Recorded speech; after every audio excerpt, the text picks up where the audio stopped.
স্বস্তি ফিরেছে রাজধানীর কাঁচা বাজারে। টমেটো, গাজর, শসা, লেবু সহ কমেছে সব ধরনের সবজির দাম। শুধু কাঁচামরিচ ও বেগুন বিক্রি হচ্ছে 100 থেকে 120 টাকা কেজিতে। টমেটো, গাজর 40 টাকা কেজি, শসা 60 টাকা, শিম 60 টাকা, ঢেঁড়স বিক্রি হচ্ছে 70 টাকা কেজিতে। এছাড়া ডিম প্রতি ডজন 100 টাকায়, প্রতি কেজি ব্রয়লার 180, কর্ক 300 টাকায় বিক্রি হচ্ছে। তবে মাছের বাজারে কিছুটা স্বস্তি। রুই, কাতলা সহ সব ধরনের মাছ আগের চেয়ে 30 থেকে 50 টাকা কমে বিক্রি হচ্ছে। আর চাল রকম ভেদে 2 থেকে 3 টাকা কেজিতে বেশি দরে কিনতে হচ্ছে। তবে সয়াবিন তেল আছে আগের দামেই।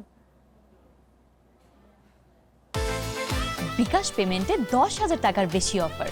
শপিং চলছে তো। টাকা কেজি, যেটা 250 গ্রাম বিক্রি করতো আগে 40 টাকা বা 50 টাকা, সেই হিসেবে 200 টাকা থেকে 120 টাকা আসছে। গত সপ্তাহের চাইতে এই সপ্তাহে বাজারের কাঁচা বাজারের মূল্য কিছুটা কম বলে মনে হচ্ছে। যেমন আমি গাজর নিলাম 36 টাকা করে কেজি পড়লো, শসা হচ্ছে 60 টাকা করে কেজি পড়লো। টমেটো ছিল 100 টাকা কেজি, এখন মাত্র 50 টাকা। এখন ক্রেতার সম্পূর্ণ নাগালের ভিতরে ইনশাআল্লাহ। লেবু ছিল 200 টাকা আলি, এখন মাত্র 40 টাকা আলি। আলহামদুলিল্লাহ সবকিছুর দাম আলহামদুলিল্লাহ কম।